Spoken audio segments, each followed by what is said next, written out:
एक समय की बात है, गांव के बाहर एक जैन मास्टर रहा करते थे और उनकी प्रतिभा और बुद्धि इतनी थी कि आसपास के लोग ही नहीं बल्कि पूरे साम्राज्य के लोग उनके पास अपनी समस्याओं को लेके जाते थे और वह जैन मास्टर बखूबी ध्यान से उन सारी समस्याओं को सुलझा देते थे।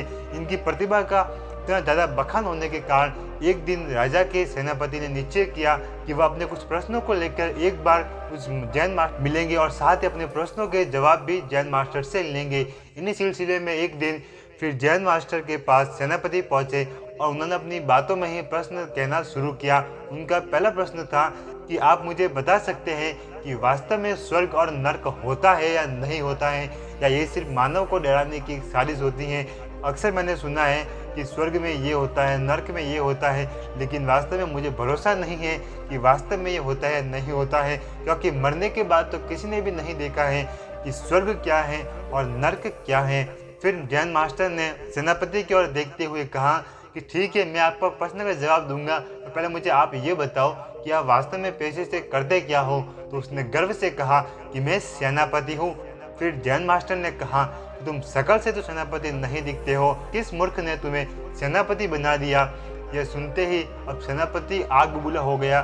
फिर गुस्से में उसने अपने हाथ को अपने तलवार पर रख दिया। फिर जैन मास्टर कहते हैं कि अच्छा, तुम्हारे पास तलवार भी है, शायद उसकी धार इतनी तेज नहीं होगी जितनी की होनी चाहिए। यह बात सेनापति के लिए आग में घी डालने की तरह साबित हुई। फिर सेनापति ने फटाक से अपनी तलवार को बाहर निकाला और अपने प्रहार करने की स्थिति में खड़ा हो गया। तब फिर उस समय जैन मास्टर ने कहा कि ये लो, तुम्हारे नर्क का द्वार खुल चुका है। जब सेनापति ने ये सुना तो उसने तलवार को वापस मैदान में डाला और घुटनों के बल बैठ जैन मास्टर को नमन करने लगा।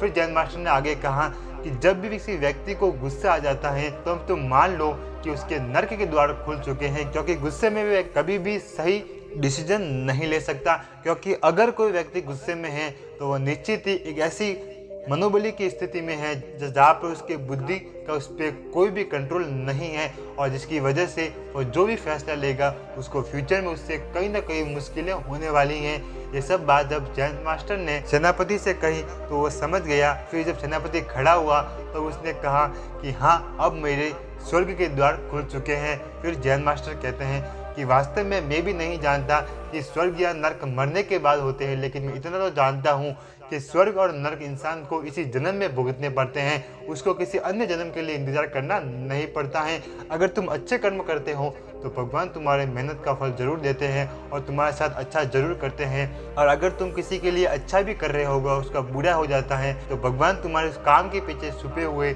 अच्छाई को देख लेते हैं और तुम्हारे लिए स्वर्ग के द्वार खोल देते हैं। लेकिन अगर तुम किसी व्यक्ति की मदद इस कपट से कर रहे हो, उसके पीछे आपका ही स्वार्थ है और उसका नुकसान होने वाला है, तब आप मान लो कि आपके लिए नर्क के द्वार खुलने वाले हैं। नर्क और स्वर्ग दुनिया के किसी और छोर में नहीं है, बल्कि यह तो इसी पृथ्वी लोक पे है, जहाँ पे आपकी ज़िंदगी के समस्याओं के साथ आपको स्वर्ग और नर्क यहीं पे भोगना है।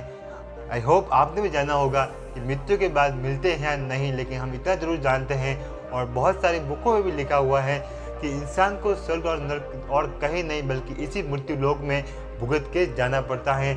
अगर आपको वीडियो अच्छा लगा हो तो आपके दोस्तों के साथ शेयर करना ना भूलें, और सपोर्ट के लिए वीडियो को शेयर और चैनल को सब्सक्राइब करना ना भूलें। आपका एक सपोर्ट मेरे लिए बहुत मायने रखने वाला है। अगर आप किसी और टॉपिक के बारे में वीडियो जानना चाहते हो तो नीचे कमेंट बॉक्स में ज़रूर लिखें, मैं निश्चित इस टॉपिक पे एक नया वीडियो बनाने वाला हूँ।